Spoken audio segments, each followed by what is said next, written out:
एक आदर्श है, एक ऐसा आदर्श जो केवल आइडियल ना होकर के प्रैक्टिकल है।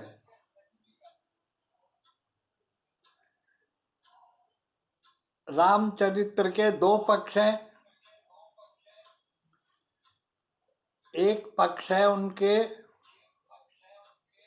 जीवन वृत्त का वर्णन करता है, एक पक्ष है जो उनकी जीवन मूल्यों का वर्णन करता है। लेकिन राम कथा का एक पक्ष और भी है, उसका संबंध राम जी से न होकर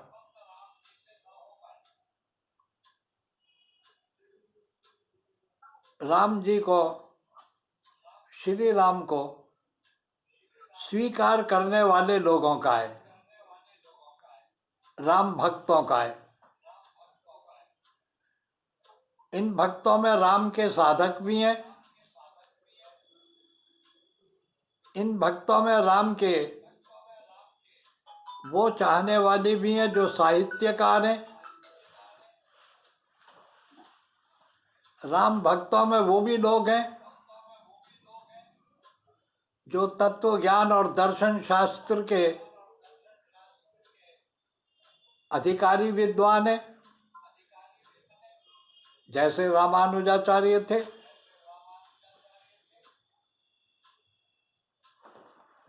साहित्यकारों में महर्षि वाल्मीकि हैं, हमारी खड़ी बोली के गोस्वामी तुलसीदास हैं, तो दक्षिण भारत के कंब कवि हैं जिनने कंब रामायण लिखी है, तमिल रामायण भी लिखी है। संस्कृत विद्वानों ने आध्यात्मिक रामायण लिखी है। सबने अपने अपने राम का वर्णन किया है। राम स्वयं क्या है, कैसे है, ये न तो काव्य का विषय है, न ये इतिहास का विषय है। ये विषय तो राम बनने का विषय है। राम बनने का मार्ग है राम का अनुगामी होना, राम का अनुवर्ती होना, उनके पद चिन्हों पर चलना, उनके मूल्यों पर चलना। राम एक संस्कृति के प्रतीक है, एक विचार दर्शन के प्रतीक हैं। लेकिन उनका जो जीवन वृत्त है, उनका जो चरित्र है, उनका जो काव्यात्मक जीवन वृत्त है,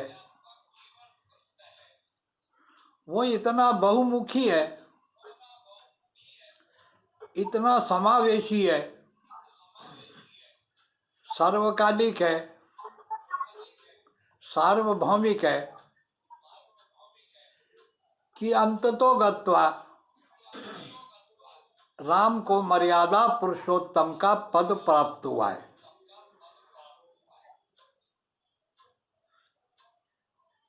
राम जीवन की मर्यादा है। संस्कृत के महाकवि माघ ने बड़ा सुंदर लिखा है, विजेतव्यालंका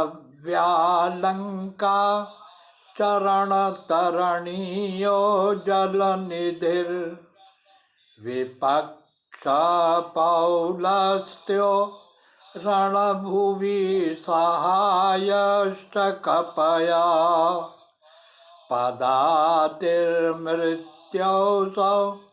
सकलमवधि राक्षसकुलं क्रिया सिद्धि सत्व त्वे भवति महतां नोपकरणे। श्री राम के चरित्र का, उनके जीवन के दर्शन का बड़ा अद्भुत और मनोहारी वर्णन किया है माघ कवि ने। यहाँ पर राम इसलिए प्रशंसनीय नहीं है, राम इसलिए पूजनीय नहीं है क्योंकि वो सच्चिदानंद पार ब्रह्म के अवतार हैं, इसलिए नहीं है। माघ की दृष्टि में राम मनुष्य हैं, जैसे वाल्मीकि ऋषि की दृष्टि में दशरथ के पुत्र राम है, लेकिन अपने वीर्य में, अपने तेज में, अपने पराक्रम में विष्णु इव राजते, जो विष्णु के समान प्रकाशित होते हैं वो राम है। यहाँ माघ कहते हैं राम ने असुरों के विरुद्ध जो युद्ध लड़ा, एक बहुत बड़े साम्राज्य के विरुद्ध युद्ध लड़ा, और युद्ध भी कैसा था, समुद्र को पार करना पड़ा। और कैसे पार कर गए समुद्र को? चरण तरणियो जल निधेर, पैदल चलते हुए, किसी यान में बैठकर, किसी जहाज में बैठ के नहीं, पैदल चलते हुए। और विपक्ष में कौन खड़ा है? एक पूरे साम्राज्य का अधिपति बैठा हुआ है, जिसका राज्य दंडकारण्य में ही नहीं है, बल्कि भारतवर्ष के चारों तरफ हिंद महासागर में फैले हुए बाली, सोमाली, सुमात्रा, बोर्नियो, जावा, अफ्रीका तक का कॉन्टिनेंट मिला हुआ था। इस पूरे भूभाग का अधिपति है लंकेश, इतने बड़े साम्राज्य का स्वामी है। उससे लड़ने के लिए चल पड़े।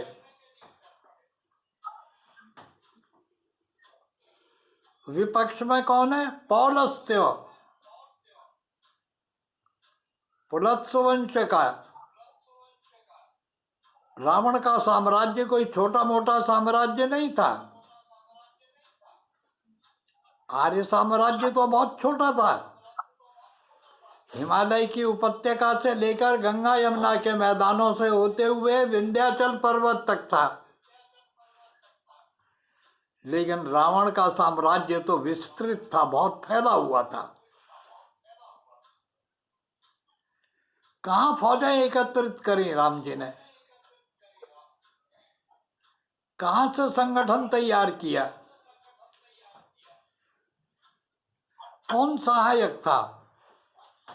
तो कहा सहायश्च कपया, कपि जाति के लोग। ये कपि बंदर नहीं है, रिक्शो कोई रीछ नहीं है, ये जातियां थी।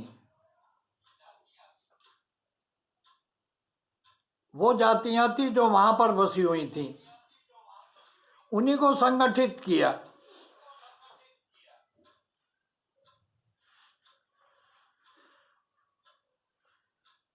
और राम और रावण का जब युद्ध हुआ, माघ ने इशारा दिया है, इसकी व्याख्या तो मानस में बहुत अच्छी की गई है। रावण रथी विरथ रघुबई वीरा, देख विभीषण भयउ अधीरा, अधिक प्रीति उर्भा संदेहा।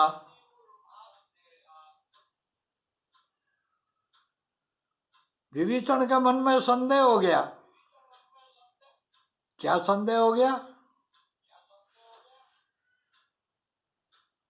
नाथ न पग पान, ना तन त्राणा, कई विध जीतऊं रिपु बलवाना। जब राम पहली बार युद्ध के लिए उतरे रावण के मैदानों में, लंका के मैदानों में,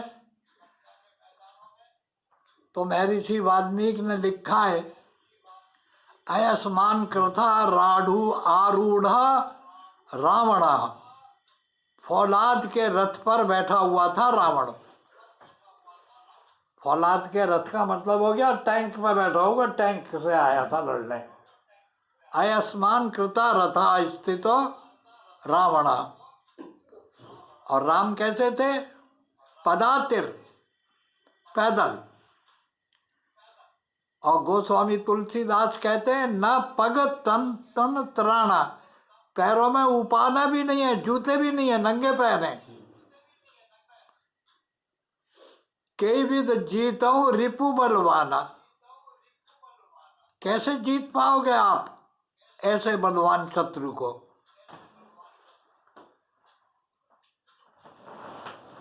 ये शंका विभीषण को पैदा हो गई। अब इस शंका का समाधान कौन करेगा? विभीषण की बुद्धि काम नहीं कर रही है।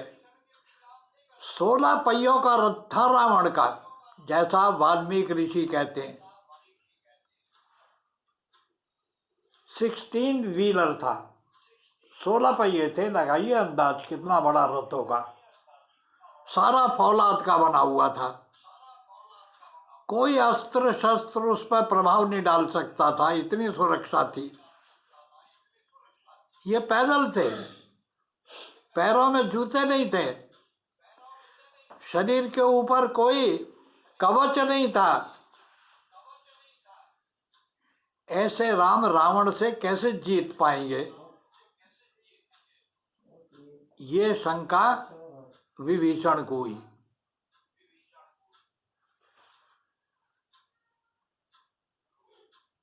इसका उत्तर भी बड़ा सुंदर गोस्वामी जी ने दिया है। उनका उत्तर देने से पहले मैं एक आपको वेद का मंत्र सुनाऊं। हमारे पूरे भारतीय संस्कृति के इतिहास में 2 चरित्र बड़े अद्भुत हैं। एक भगवान श्री राम का और एक भगवान श्री कृष्ण का, 2 चरित्र हैं। दोनों चरित्र भी बड़े अद्भुत हैं। एक का संबंध सूर्यवंश से है और दूसरे का संबंध चंद्रवंश से है। हमारा पूरा संस्कृति का ताना बाना जो पूरा गया है, इसमें जो सूत्र हैं, ये सब वैदिक मंत्रों के सूक्त हैं। राम को समझने का अर्थ है वेद को समझना। कृष्ण को समझने का अर्थ है सब कुछ समझ लेना। देखिए यजुर्वेद में एक मंत्र आया है। यजुर्वेद में भगवान आदेश करते हैं मनुष्य को, स्वस्ति पंथा मनुचरेम। ऐ मनुष्य, तेरे अंदर चलने के यंत्र दिए गए, तुझे पैर दिए गए, तुझे चलना होगा। चलने के लिए पैर दिए। कहाँ चलेगा? तेरा मार्ग कौन सा होगा? 2 ही मार्गों का तो वर्णन है। श्रेय का मार्ग है, एक प्रेय का मार्ग है। एक मार्ग है प्रकृति की ओर ले जाता है, एक मार्ग है जो प्रकृति से हमें बाहर ले जाता है। एक को लौकिक कहते हैं, एक को अलौकिक कहते हैं। तो वेद कहते हैं स्वस्ति पंथाम अनुचरेम। तुझे ऐसे रास्ते पर चलना है जो स्वअस्ति का मार्ग हो, तेरे जिसमें तेरे होने का मार्ग हो, जिसमें तू बना रहे, तेरी निरंतरता बनी रहे, तेरा सातत्य बना रहे, कंटिन्यूटी ऑफ कॉन्शियसनेस बनी रहे, ऐसे मार्ग पर चल। खंड खंड जहां टुकड़े होते हैं ऐसे मार्ग में मत चल। जहां तेरी चेतना बार बार लुप्त होती हो, मूर्छित होती हो, ऐसे मार्ग पर नहीं चलना है। ऐसे मार्ग पर चलना है जहां तेरी चेतना निरंतर बनी रहे। स्वस्ति पंथाम चरे माँ, तुझे चलना है। क्या अपना रास्ता तू खुद बनाएगा? याद रख, तेरे से पहले भी बहुत लोग चले होंगे। न तू प्रथम है न तू अंतिम है। जरा गौर से सुनिएगा, ये आपका जीवन न प्रथम है न अंतिम है। ये तो एक प्रवाह का एक क्षेत्र, प्रवाह का एक स्थल है। और प्रवाह किसे कहते हैं? जो निरंतर बहता रहे उसे प्रवाह कहते हैं। निरंतरता का एक, तेरा जीवन निरंतरता है, खंड खंड नहीं है, टूटने वाला नहीं है, लगातार रहने वाला है। इसीलिए उपनिषदों ने कहा चरई वेति चरई वेति चरई वेति। चलो चलो, आगे बढ़ो। आगे बढ़ना ही जीवन है, रुक जाना ही मृत्यु है। तो वेद कहते हैं स्वस्ति पंथाम अनुचरेम। लेकिन ये कल्याण का मार्ग है, इस पर और लोग भी बहुत चले हैं, बने हुए रास्ते हैं, उनका अनुकरण कर। तो जिज्ञासु ने प्रश्न किया, अनुकरण तो करें, लेकिन कोई पहचान तो दो, आइडेंटिफाई तो करें कि हम ठीक चल रहे हैं। मार्ग की पहचान क्या होगी? कैसे आइडेंटिफाई करेंगे कि हम ठीक चल रहे हैं कि गलत चल रहे हैं? सड़क पर तो लिखा हुआ है, रोड लोक निर्माण विभाग ने, पीडब्ल्यूडी ने लगा रखा है कि दिल्ली, और इशारा दे दिया है कि इधर है। ऐसे वेद इशारा दे रहा है कि तुझे इस मार्ग पर दो चीजें मिलेंगी। एक मार्ग मिलेगा जिसमें चंद्रमा तेरे को आगे लेके चलेगा, और एक मार्ग पर सूर्य आगे लेके चलेगा। क्योंकि चंद्रमा और सूर्य से बढ़कर और कोई पथिक है ही नहीं इस संसार में। इस पूरे ब्रह्मांड में दो ही पथिक हैं, एक चंद्रमा है और एक सूर्य है। ये निरंतर गतिमान है, निरंतर चलते रहते हैं। स्वस्ति पंथाम अनुचरेम सूर्य चंद्रमसा विवा। ये सूर्य और चंद्रमा से अपनी पहचान कर ले। सूर्य से पहचान करने में हमको राम मिलेंगे, और चंद्रमा से पहचान करने पर हमें कृष्ण मिलेंगे। चाहे राम के मार्ग से चलो, चाहे कृष्ण के मार्ग से चलो, देखो तो सही ये चलते कैसे हैं। इनके चलने की नज़ाकत क्या है, इनके चलने की तहजीब क्या है, इनके चलने का प्रोटोकॉल क्या है, क्या तरीका है इनका चलने का। पुनः ददताग्नता जानता संगमे मही। क्या सुंदर बात कही है वेद ने। जीवन के मार्ग पर चलो, पर कैसे चलो? ददता, देते हुए चलो। जो भी कुछ तुम्हारे पास है उसको बांटते हुए चलो, देते हुए चलो। लेकिन एक बात याद रखो, संगमे मही, तुम्हें सबको मिलकर चलना पड़ेगा, अकेले नहीं चल पाओगे। जो भी तुम्हारे साथ हैं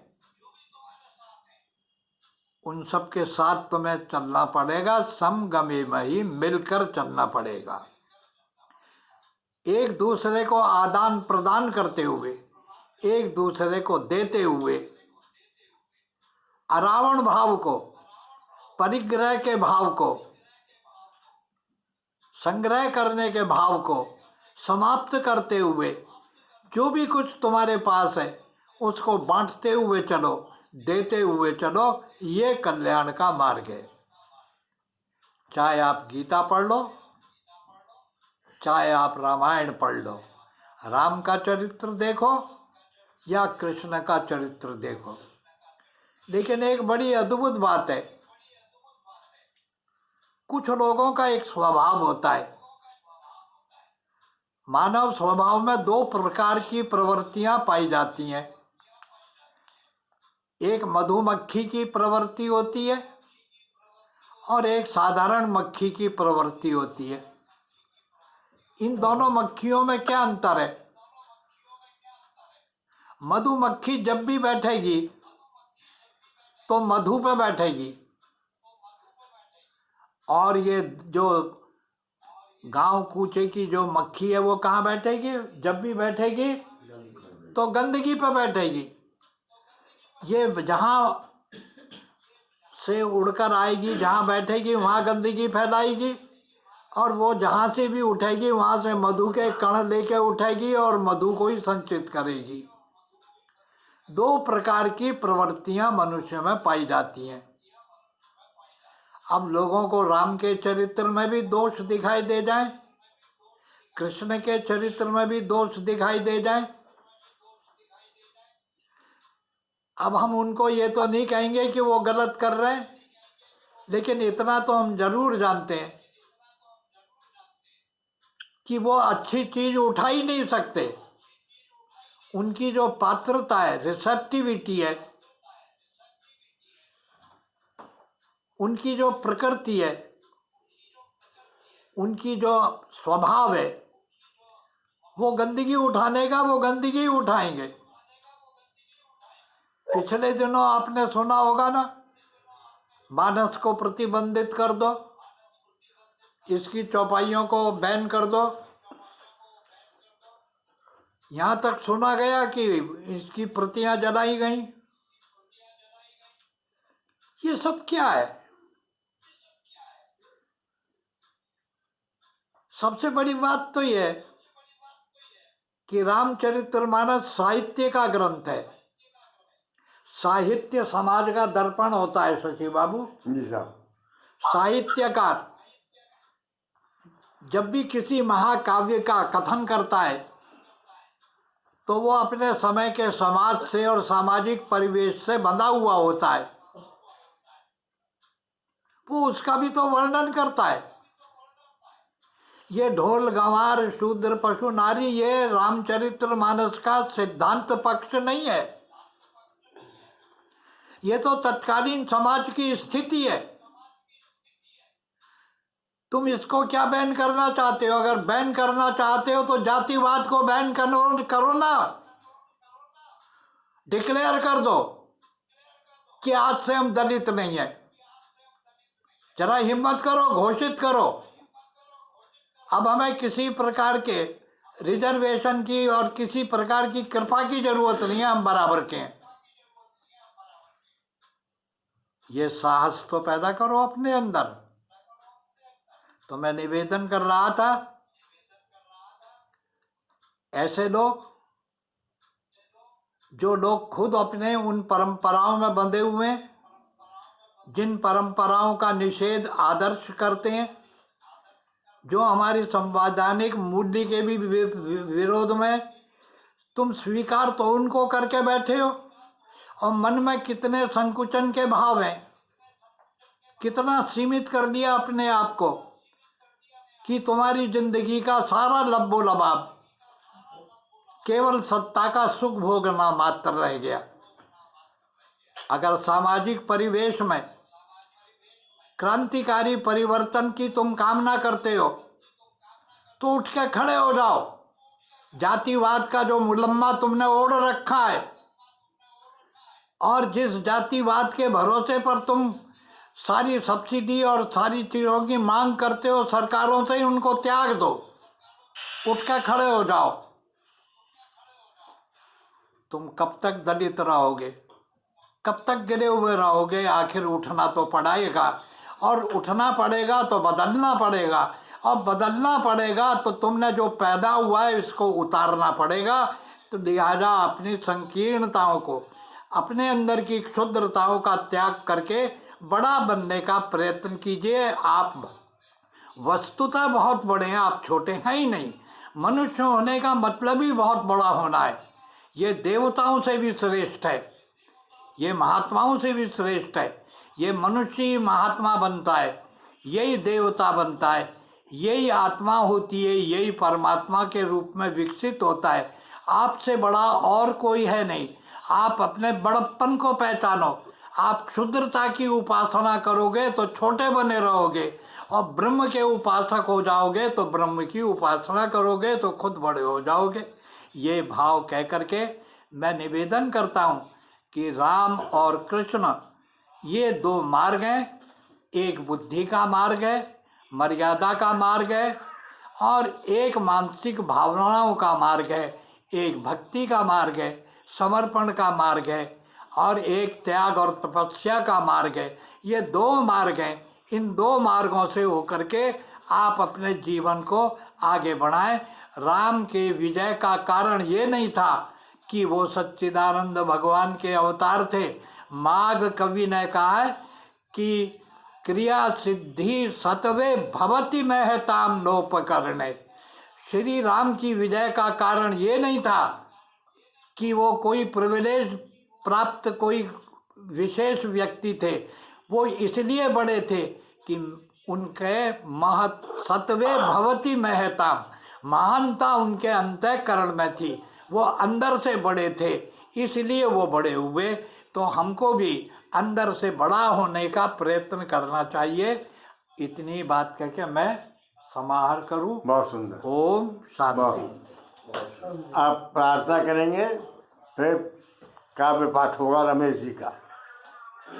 प्रेम से हरि का नाम बोलो, प्रेम से हरि का नाम बोलो, प्रेम से हरि का नाम बोलो, प्रेम से हरि का नाम बोलो, सुंदर सीता राम बोलो, सुंदर सीता राम बोलो, क्या लेकर के आया है तू, क्या लेकर के जाएगा, क्या लेकर के आया है तू, क्या लेकर के जाएगा, मुट्ठी बांधे आया है तू, हाथ प्रसारे जाएगा, मुट्ठी बांधे आया है तू, हाथ पसारे जाएगा, प्रेम से हरि का नाम बोलो, प्रेम से हरि का नाम बोलो, धन दौलत और माल खजाना यहीं पड़ा रह जाएगा, धन दौलत और माल खजाना यहीं पड़ा रह जाएगा, जो कुछ तूने किया जगत में वही साथ तेरे जाएगा, जो कुछ तूने किया जगत में वही साथ तेरे जाएगा, प्रेम से हरि का नाम बोलो, प्रेम से हरि का नाम बोलो, भाई बंद और कुटुंब कबीला कोई साथ नहीं जाएगा, भाई बंदे और कुटुंब कबीला कोई साथ नहीं जाएगा। कहे कबीर सुनो भय साधु, राम नाम रह जाएगा। कहे कबीर सुनो भाई साधु, राम नाम रह जाएगा। प्रेम से हरि का नाम बोलो, प्रेम से हरि का नाम बोलो। सुंदर सीता राम बोलो, सुंदर सीताराम बोलो। अब श्री रमेश जी का काव्य पाठ होगा।